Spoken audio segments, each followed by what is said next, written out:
Hello and welcome to another episode of Cards Unbarred. My name's Ryan, and in this video, I'm going to show you the 2 to 4 player game Haggis designed by Sean Ross. Now, as you can see from this box itself, this is a paper that's printed out and slapped onto a Bridge City poker box, because this is going to be sort of a Kickstarter preview video for the new version of Haggis that's being published by Portland Game Collective.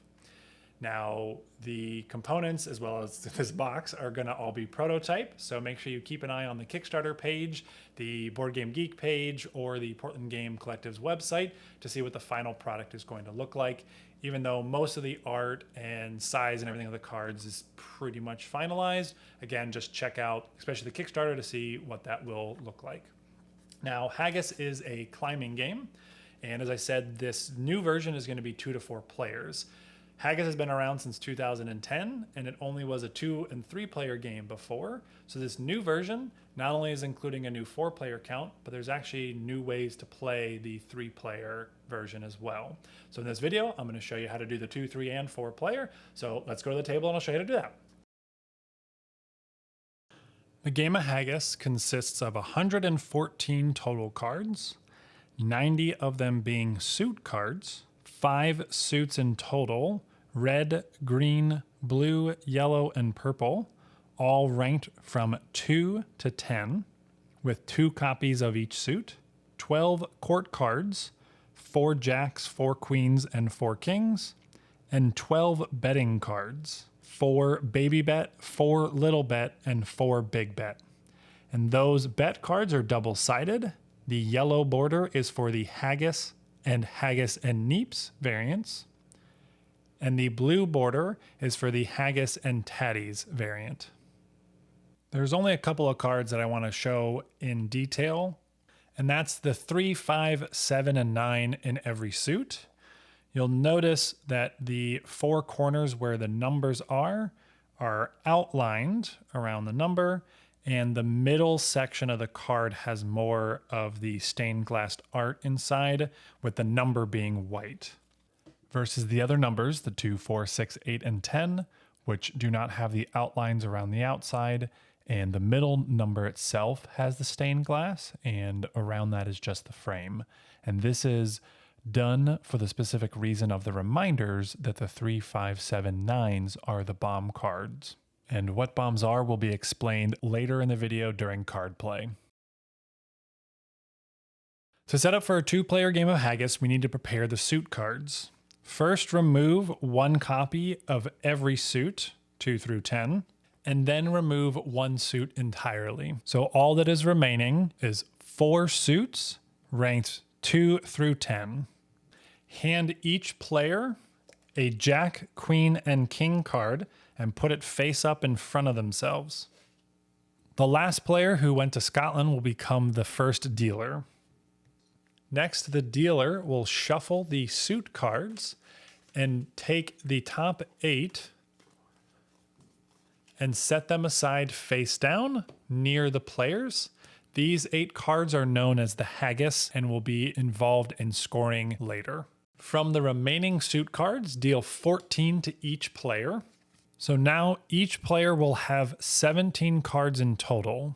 The 14 suit cards, which should be in their hand, players can observe those cards, but keep them hidden from the other player. And your 3 court cards, the jack, queen, and king, again for a total of 17 cards.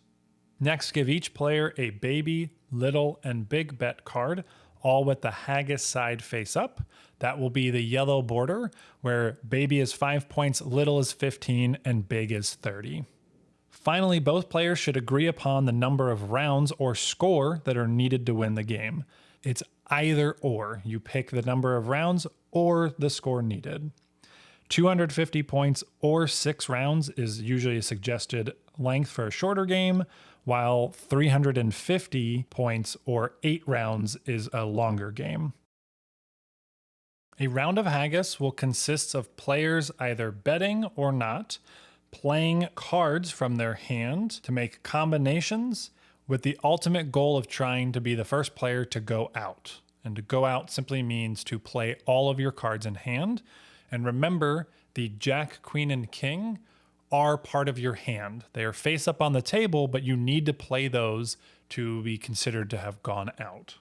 Once a player goes out, both players will score any number of points they have, and if either the number of rounds or the number of points have been met, then the player with the most points wins the game. Otherwise, you shuffle the cards and play another round. Now, when you give the players their bet cards, it's actually better to have them stack them together and just keep them nearby. When you make a bet, you'll keep the one that is face up in front of you as your bet card and just keep the others to the side. But that is up to you, however you feel comfortable with keeping these on the table. For a player to make a bet, they simply just need to play one of those cards face up in front of them. Now, the only time you can make a bet, though, is before you play a single card from your hand. As soon as you've played a card, you can no longer bet for that round. You have to wait to the next round before you can make another bet. Both players have identical bet cards, and both players can make a bet. Just because this player over here bets 30 doesn't mean the other player can't bet 15, 5, 30, whatever they want as well. As soon as you make a bet, you are locked in for that round with the bet you made. What you are betting on is you being the first player to go out. If you manage to be the first player to go out, you're going to score those points. Otherwise, you're going to be giving them to your opponent. So choose wisely when you make your bet. Whether you've decided to make a bet or not, you will start to play cards into the trick. The different combinations that you can make will range from singles, sets, which is 2 or more cards of the same rank. In a 2-player game, you can have anywhere from 2 to 7 cards. Now, there are only 4 of each number, so to actually get 5, 6, or 7 of a same number would require wild cards, which in Haggis, the court cards are your wild cards. When you play combinations, you can use your Jack, Queen, and King to substitute or add into your combination as another card. So if I added this Jack to this combination, it's now 5 2s instead of 4. And if I added all of them, that would be my 7 2s. After sets, the other combination you can do are sequences, which are runs of 3 or more cards that are consecutive rank that have the same suit. This is very important. When you make runs, all of the suits on the cards must be the same. If they are different, you cannot play that as a legal sequence. And this is another reminder where your court cards can be used as wilds to replace others. So this Jack could actually stand in for 4 purple if you didn't have one. Now, if you did in this situation, you could just add the Jack on and make it a 3, 4, 5, 6 run instead. And then if you have the 7, you could use that Jack in replace of the 6 purple if you don't have that. And the final normal combination you can make are stairs. And stairs are a group of 2 or more consecutively ranked sets that share the same suits. So a 4, 5, 4, 5 would be a set of 4s and a set of 5s that are also a run. So it's essentially a set and a sequence together becomes a stair. The final combination you can make is actually a special type of combination that's known as a bomb. And that includes the 3, 5, 7, 9. And if you have all different colors, that's a rainbow bomb. Or if you have all of the same colors, that is a suited bomb. Those are the only 2 types of bombs you can create with the 3, 5, 7, 9. You can't do a combination of things like 3, 5, 7, 9 this way. It must be rainbowed, where it's one of each suit, or it's all of the same suit and it's a full suited bomb that way. Your Jack, Queen, and Kings can also be used as bombs. When you play them by themselves, they become bombs. So you can do a Jack, Queen together, Jack, King, or Queen, King, or Jack, Queen, King. And as you can see on the screen here, that is the hierarchy of the bombs when you play them, ranking from lowest at the top and highest at the bottom. So with all of the combinations in mind, now during trick play, the lead player will choose any one combination, and all players must follow that combination until the trick clears. So if the player on the left leads with a single 2, both players are going to go back and forth playing only a single card until one player passes, in which case it'll clear and the person who's leading the next one can choose a new combination. So let's just say, for example, this player does play that blue 2, comes over to the player on the right, and they choose to play this green 5. Haggis is a climbing shedding game. So when you play a card, you must play a card that is higher than the previously played card. So they could not play a 2, they must play a 3 up to a 10, or theoretically a jack, queen, or king, since you can play those as well. But they decide to play this green 5, and then comes back to the left player again, and they're going to play a single 6, and the player on the right is going to play a single 10. So now at this point, the player on the left must play a jack, queen, or king as a single, or play a bomb, because bombs, like I said, are special combinations. When you have a bomb, you can play that at any point on your turn to outplay the current combination, no matter what that combination is. So the left player could play a jack and queen and bomb in on the trick. Now at this point, the only thing players can play are bombs or pass. So if it comes back to the player on the right, they would have to play a higher ranked bomb than the jack queen or choose to pass. But let's just take a step back here, and let's just say they played a 10, and then the left player decided not to play a bomb and chose to pass. The person who played the last card takes all of the cards in a face down pile and puts them nearby. Those will be scored at the end of the round, but they will then lead the next trick, choosing any combination they want. So again, maybe this time they choose a pair of 2s. It goes to the player over here. They must play a pair that is higher than 2. So 2 3s, 2 4s, 2 5s, up all the way up to 2 10s. Or they could choose to pass or play a bomb. Play will continue like this, going back and forth until one player has run out of cards. You would then go to scoring. But before we get to that, I just want to go over the bombs, because if a player decides to bomb into the trick, the other player, in a 2-player game, specifically just their opponent, will take the cards into their captured pile instead. Normally, the person who wins the trick captures all the cards and puts them in their own pile, but whenever you bomb a trick, the opponent gets those cards instead. However, you still lead the next trick. And that's typically why you'd bomb something, because maybe you need to gain back lead because you're ready to go out or you have a good combination. So you want to bomb into it, give those cards to your opponent, but then have the lead to play the next combination.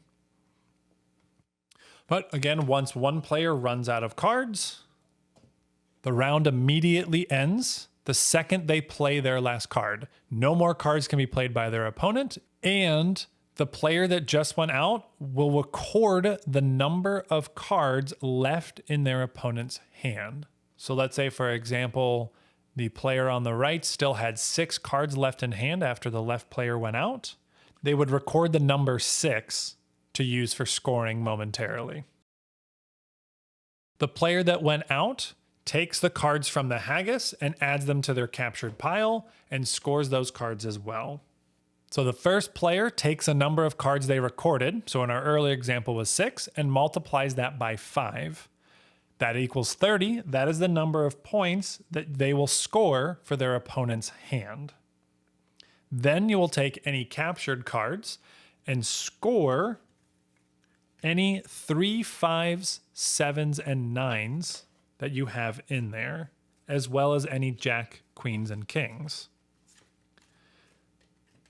So in this case, 1, 2, 3, 4, 5, 6 plus 5 would be 11 points. Now every 3, 5, 7, and 9 is worth 1 point, but the jack, queen, and king are worth 2, 3, and 5 respectively.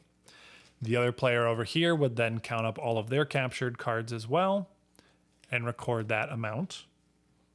And finally, any bets that were made by players would be scored as well. If you succeeded at a bet, you will gain those points. If you failed the bet, your opponent gets those points instead. So let's just say the player on the left bet 30 points. They were the first to go out. They're going to score those 30 points. And if the opponent had bet 5 points that they were going to go out, but the other player went out instead, this player will gain the 5 points along with their 30. After all points are added up, if the determined amount of points was met or number of rounds was met, the game is over and the player with the most points wins. Otherwise, shuffle and start a new round. The player with the least amount of points will lead for the new round. If there's a tie, the player to the left of the dealer will lead. And there is a new scoring variant where all rules remain the same except for your captured cards. You now score 1 point for all cards captured, not just the 3, 5, 7, 9s. So in this case, 1, 2, 3, 4, 5, 6, 7, this player would score 7 points for all of their cards. The Jack, Queen, and King are also worth 1 point as well. They're not 2, 3, and 5 anymore. They're simply 1 point. Just 1 point for all cards captured. A 3-player game of Haggis works almost similar to a 2-player game, with the difference being you have all 5 suits in play, and you give the third player a Jack, Queen, and King and a bet card for themselves. When you're dealing out cards, you will place 3 cards into the Haggis and then deal the 14 cards to each player. Betting and the type of combinations you can play remain the same. However, in trick play, things will work a little bit differently based on when one player passes or goes out. So when someone plays a card, let's say they choose to play this blue 2, next person plays a green 5. If the person on the right decides to pass, it'll jump back over to the left player, but the trick will continue. So now this player has to play higher than a 5 to continue the trick. Let's say they play a 6. It comes back to this player, they'll play an 8. Now, when we come back to the right player, even though they passed earlier, they can come back in. As long as 2 players do not consecutively pass, then the round will keep going until that happens. So maybe they decide to play a single 10. Now when it comes to this player, they decide to pass. This player decides to pass. And now it comes back to the player who originally played the 10. So this will now clear. They will capture all these cards face down in front of them and lead the next trick. When a player bombs a trick, the player who will get these cards is selected by the person who played the bomb. So all cards that will be captured will go to either of the one of the 2 players, just not the player that played the bomb, and that person chooses who collects them all. And then if a player goes out by playing all of their cards, they will record the number of cards in one of the opponent's hands, and they will pick the player that has the most cards remaining. So if this player had 6, this player had 11, they would record 11 for the scoring purposes that they're going to multiply by 5 later.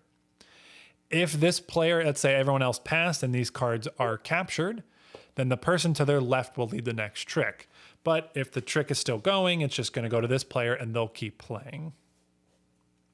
Then when the second player goes out, they're going to record the number of cards remaining in the other player's hand, and then no more cards can be played. The round will end and you'll do scoring just like you do for 2 players. Whatever the first player recorded for number of cards in hand, whatever the second player recorded for number of cards in hand, multiply those by 5. The first player to go out will get the 3 bonus cards from the Haggis to count to their captured pile, and any bets that were made. Play the number of rounds or points. If that has been met, highest number of points wins. Otherwise, play a new round. For the Haggis and Tatties variant, you will use the same deck makeup as you did for regular Haggis for 3 players. So 2 through 10 in 5 suits, and give each player a Jack, Queen, and King card. However, the bet cards will now be on the blue side for the Haggis and Tatties, which includes a baby bet of 15, a little of 30, and a big of 45. Now, in this section of the video, I'm only going to explain the differences for Haggis and Tatties, as all other rules are the same from original Haggis for 3 players. So first, the betting is different. Now, instead of players being able to make a bet before they play a card, which could be throughout the round, there is a betting phase that happens before any of the trick play occurs. Starting with the lead player, they will look at their hand and determine if they want to become what's known as the shepherd. The shepherd in this case is the player who's going to go out first. And you can choose again 15, 30, or 45. And if you play one of the lower bets, it then goes in clockwise to the next player to make a bet. So maybe this player decides a baby bet of 15. Then the player over here must bet either 30 or 45 to become the shepherd, unless your score is lower overall than the player who made a bet. So for example, if this player had, let's say we're 3 rounds in and they have 132 points and this player has 64, this player can match the baby bet because their overall score is lower than this player. So they could choose a baby bet if they wanted to. Let's say this player over here has 300 points. When they make a bet, they must be higher than the bet. They cannot match because they have an overall higher score. And each player checks that with each other player dependent on what that person made a bet for. So this person, even though they have to be higher than here, they can actually be equal to than this player because they have a higher overall score. Hopefully that makes sense, but just know that you have to play higher if your overall score is higher than somebody else, but if you're lower, you can match them. So let's just say they do that 15. The player over here decides to pass. As soon as you pass, you can no longer come back in. You will not be the shepherd for this round. You'll have to wait until the next round. It keeps going around the table until all but one player passes. So maybe they do a little. This player decides to pass. So now the middle player is the shepherd with a little bet of 30 points. Once the shepherd is determined, the other 2 players become the sheep. And they are trying to stop the shepherd from being the first player to go out. Before card play starts, though, after the shepherd's been determined, depending on what the shepherd bet, they will be able to make an exchange with the 3 cards that are in the haggis. If no player was the shepherd, and that can happen when all players just pass. If nobody makes a bet, there is no shepherd, and there is no bet that happens. If a player bets 15, they will draw all 3 cards from the haggis, put it into their hand, and then exchange any 3 cards back into the haggis.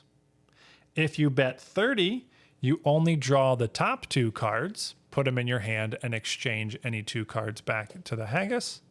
And if you bet 45, you only draw the top card and exchange it with a card in your hand back to the haggis. It's important to note, whenever you discard cards, you cannot discard your jack, queen, and king. It must be suit cards from your actual hand. And the 2 sheep will never pass or exchange cards. Only the shepherd will do any exchanging with the cards from the haggis. Once that exchange has been completed, the shepherd will then lead the first trick. And if there is no shepherd, the player with the lowest overall score will lead the first trick instead. And if there's a tie, the first tied player clockwise from the dealer will lead. Card play and scoring works exactly the same, with one minor difference related to bombs. Whenever a player bombs into a trick, they will capture those cards, even if it was with a bomb. They will still capture those cards. Normally, if you bomb it, you give it to an opponent. But in this Haggis and Tatties variant, the winner will capture their own cards with the bomb. You do not give them to an opponent.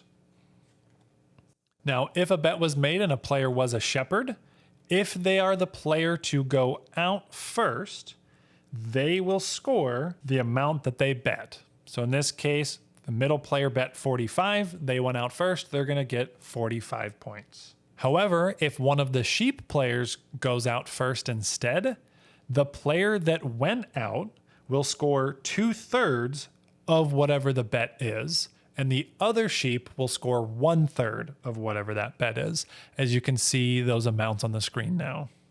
After all scoring, if the number of rounds or number of points have been met, the player with the most points wins, otherwise shuffle and start a new round. And now for the Haggis and Neeps variant. This is a fixed partnership for 4 players. So when you sit at the table, you should sit across from your partner. So these 2 players are together and these 2 players are together.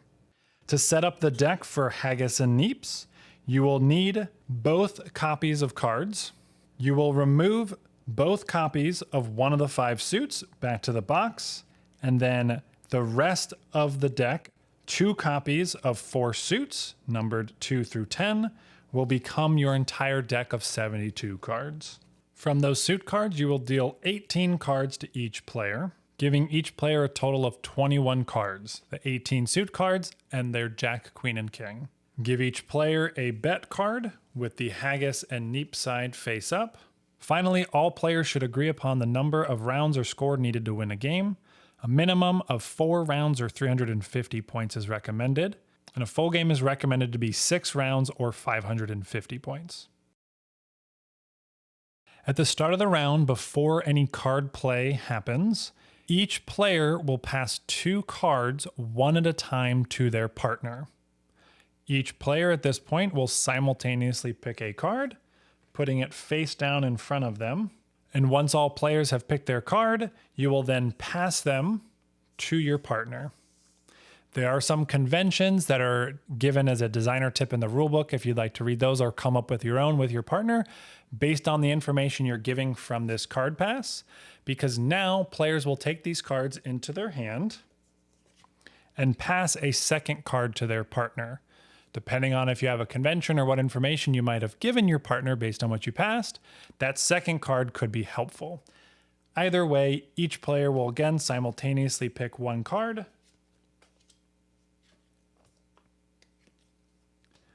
and play it face down. And once all players have done that, you will then make those exchanges and put those cards into your hand. Another important thing with passing is you cannot pass your Jack, Queens, and Kings. Only suit cards from your actual hand that you're physically holding can be passed between you and your partner. After that exchange is done, card play will then begin. It is important to note, though, at any point, any player can make a bet. This can happen before your first card is played, and that starts from the second you have your hand, even before you make any card passes. So maybe before the first card exchange, this player down here made a baby bet. They exchanged some cards, and then the other team comes in with a big bet. Now, because this is a team game, this team and this team have separate bets from each other. So each team is allowed to have one active bet that can either be the same or different from each other. You don't have to have a bigger bet than what the other team made. If they do a baby bet, the other team could also come in with a baby bet. And it doesn't matter which player does it, either one can make the baby bet. However, each team can only have one active bet at a time. So if this player makes a 5-point baby bet, their teammate, if they want to make a bet, must choose one higher. So maybe they choose a little bet. But as soon as they do that, it removes this baby bet from their teammate. So now the little bet is the only thing that actually matters. And as the player who makes the bet, you have to be the person to go out on your team. If they choose this little bet, they're not upping their partner's bet of going out. They're saying they will go out. If their partner goes out first, they will fail this little bet because they were not the first player to go out. So keep that in mind when you're making your bets for each team. And just a reminder, each team can have an active bet and they can be the same or different, but within each team, only one player can have an active bet. Once a player makes a bet, their teammate can continue to rise above that until you reach the 30 bet. So if they make that baby bet, they make a little, they could come back with a big, but at this point, you can't go any higher, so this teammate is going to try and go out with the 30-point big bet. All trick playing combinations work exactly the same, with the few differences as I will note here. As soon as one player goes out, they will count the number of cards in one of their opponent's hands that has the higher number of cards. So if this player went out first and they have 10 and they have 4 cards, remember you always include your court cards when you count all of the numbers. They would record the 10 that this player had. Even if their teammate has 15 cards left, they still only count their opponent's cards. Then play continues, and if your teammate is the second player to go out, you will get what's known as a slam. When you record the number of cards, usually you do it at the time you go out and you count the number that the higher opponent has.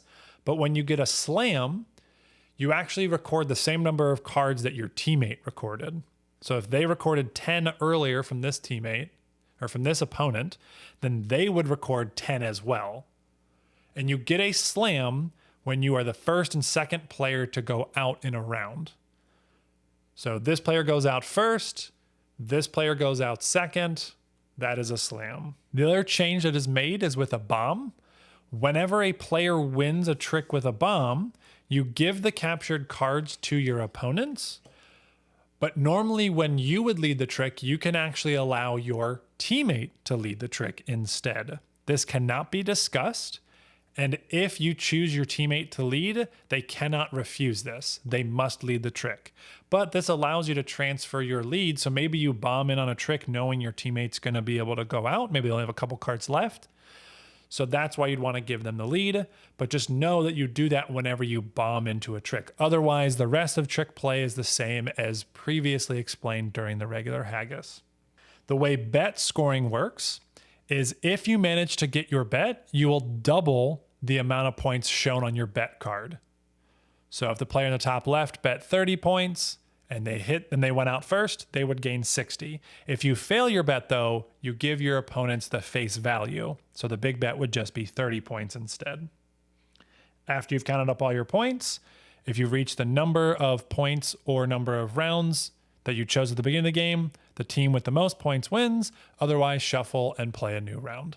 That's everything you need to know to play Haggis, Haggis and Neeps, and Haggis and Tatties. If you have any questions or comments, please leave them below and I will get to them as soon as I can. Thanks so much for watching.